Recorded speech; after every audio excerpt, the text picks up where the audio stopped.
করবি তোমরা এখন? সব যারা তৃণমূলের বিরুদ্ধে মানুষ বলছে।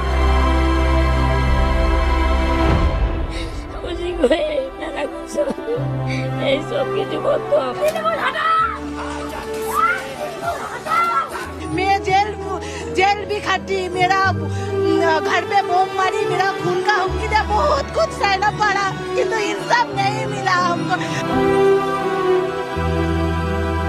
এই যে মাথাটা সেলাই আছে